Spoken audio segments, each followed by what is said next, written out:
네, 안녕하세요. 성형세무사입니다.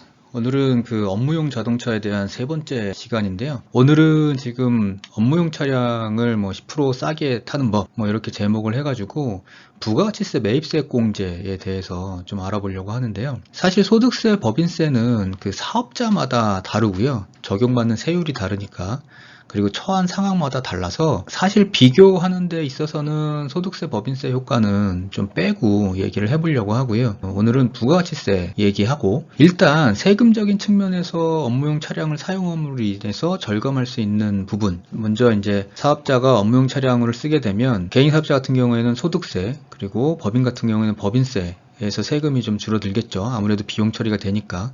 그리고 이제 매입세 공제가 되는 차량은 부가가치세도 줄어들 거고요. 이 부가가치세 매입세 공제가 되는 차량은 저번 개념 시간에 한번 잠깐 말씀드렸었는데, 이 부가가치세 매입세 공제가 되는 차량들은 부가가치세가 포함되어 있는 금액이다 그러면 10%가 공제되기 때문에 그만큼 뭐 가격적으로는 할인받는 효과가 나겠죠. 그래서 일단 예를 들어 보면 카니발처럼 9인승 승합차의 경우에는 부가가치세 매입세 공제가 허용되니까 뭐 예를 들어서 4,400만원짜리 카니발이다 옵션 포함해가지고, 그리고 1년에 주유비로 한 528만원 정도를 사용하고 수리비를 110만원 정도 사용한다. 그리고 뭐 기타 보험료, 통행료 뭐 이런 것들을 사용한다라고 하면 9인승 카니발을 운영하면서 부가가치세를 돌려받게 되는 금액이 차값의 10%인 400만원 하고, 그리고 1년에 주유비에서 들어가는 여기에 이제 10%인 48만원, 그리고 이제 수리비에 들어가 있는 부가가치세 10만원 해가지고 예를 들면 458만원을 돌려받게 되는 거죠. 소득세에서는 어떻게 되냐?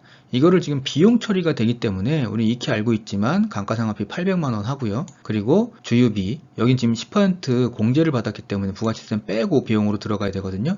그래서 이제 480만원, 그리고 수리비 100만원.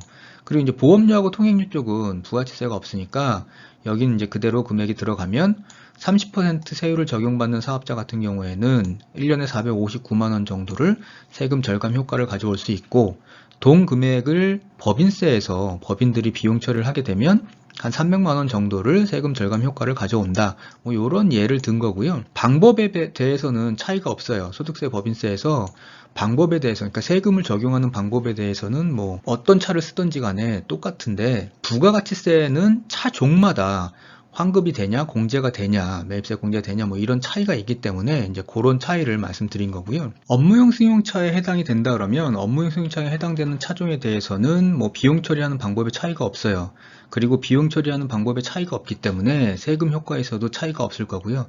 단지 이제 비싼 차는 그만큼 비용이 많이 들어가니까 세금이 조금 더 절감이 될 거고, 싼 차는 또 그만큼 세금이 조금 더 절감되는 게 줄어들겠죠. 근데 이거 외에는 업무용 승용차에 해당되면 비용 처리하는 방식에서는 차이가 없는데, 업무용 승용차에 해당이 안 되는 차하고는 차이가 좀 발생하죠. 무슨 얘기냐? 지금 보시면 여기서 지금 카니발하고 팰리세이드를 예를 들었는데, 카니발은 9인승에 해당되기 때문에 업무용 승용차에는 제외되겠죠. 그리고 이제 팰리세이드는 7인승 또는 8인승이니까 업무용 승용차에 해당될 거고요. 근데 이렇게 되면 비용 처리하는 방식에 차이가 생길 수도 있다는 게, 팰리세이드는 지금 감가상각비가 1년에 한도 800만원씩 적용을 받잖아요.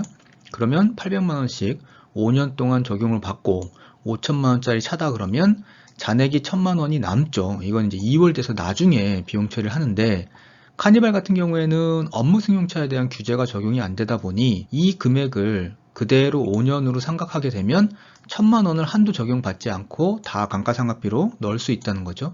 그래서 이제 요런 차이가 생기는 거고, 이걸 지금 예를 5년 정액법으로 들어서 그렇지, 이걸 만약에 이 5년 정액법은 팰리세이드처럼 업무용 승용차에 해당되게 되면 무조건 5년 정액법으로 강제 상각이 되는데, 카니발 같은 경우에는 그게 해당이 안 되거든요. 근데 이렇게 되면 정액법 대신에 정률법도 쓰게 될 수 있는데, 정률법을 쓰게 되면 1년차 때 45%가 감가상각을 할 수 있고요. 그럼 이렇게 되면 1, 2년 차에 굉장히 많은 금액이 감가상각비가 되고, 나중에 3, 4, 5년 차에 조금 감가상각비가 되는 형식으로 비용 처리가 될 수도 있다는 거. 그래서 이런 차이가 생길 수는 있고요. 자, 다시 돌아와서 이제 부가치세 매입세 공제가 뭐냐, 그리고 그 대상 차종은 뭐냐 이건데, 그러니까 부가치세법에서는 이제 영업용이 아닌 소형 승용차는 부가치세 매입세 공제가 되지 않는다라고 돼 있어요. 거기에 해당되면 부가치세 매입세 공제가 되지 않고 거기에 해당되지 않으면 부가치세 매입세 공제가 가능하다라는 거죠. 그러니까 차종으로 예시를 들으면 뭐 일단 경차 뭐 다 포함되고요. 그 다음에 9인승 이상은 다 포함되고, 그 다음에 이제 화물차, 우리가 알고 있는 트럭이나 이런 화물차뿐만 아니라 그 렉스턴 스포츠나 콜로라도나 코란도 스포츠나 이런 픽업 트럭도 역시 화물차에 포함이 되니까 이 차량들도 부가치세 매입세 공제가 되는 차량에 포함이 되고요. 캠핑카 같은 경우에는 여기에 포함이 안 되고요. 이거는 업무용 승용차로 봐야 되고요. 그 다음에 이제 카니발 중에서도 9인승이 아니라 7인승인 차량, 이런 차량은 똑같은 카니발이어도 여기에 포함이 되지 않고요. 업무용 승용차로 봐야 되고요. 그 다음에 팰리세이드는 아까 말씀드렸지만 9인승이 안 되기 때문에 아무리 8인승이어도 업무용 승용차고요. 그 다음에 레이밴이나 캐스터밴, 그러니까 뒷좌석이 없는 밴 같은 경우에도 매입세 공제가 가능한 차종에 포함이 됩니다. 그래서 여기에 포함되는 매입세 공제가 가능한 차종에 포함되면 뭐가 달라지느냐, 일단 차량을 구입하는 구입 가격, 그리고 주유하는 주유 가격, 그리고 수리하는 정비 비용, 뭐 이런 모든 차량을 운영하는 데 들어가는 모든 비용에 부가치세가 포함되어 있으면 그 부가치세를 공제나 환급을 받을 수 있거든요. 그래서 그 부가치세는 보통 10%니까 10%만큼 할인이 된다는 거죠.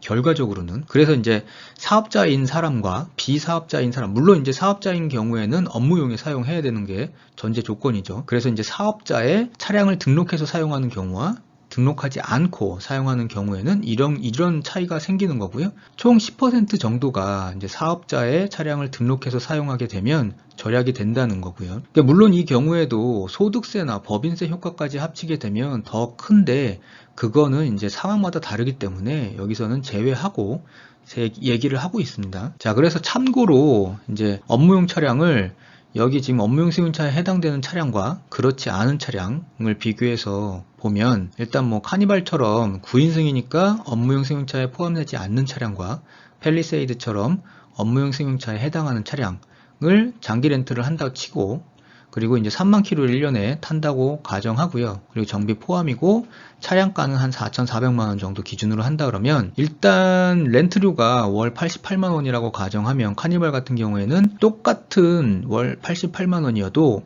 부가치세를 공제를 받거나 환급을 받기 때문에 들어가는 비용은 960만 원이고, 팰리세이드는 1,056만 원이 차량가액으로 들어가고요. 렌트료죠. 그리고 이제 주유비도 1년에 팰리세이드는, 그러니까 연비를 지금 비교한 거예요. 카니발하고 팰리세이드하고. 카니발은 한 13km 정도 나오고요. 팰리세이드는 한 12km 정도 나오는데, 이렇게 되면 팰리세이드는 이제 500만 원 정도가 들고, 카니발은 부가치세 환급 공제까지 생각을 하면 한 420만 원 정도, 3만 킬로 뛸 때.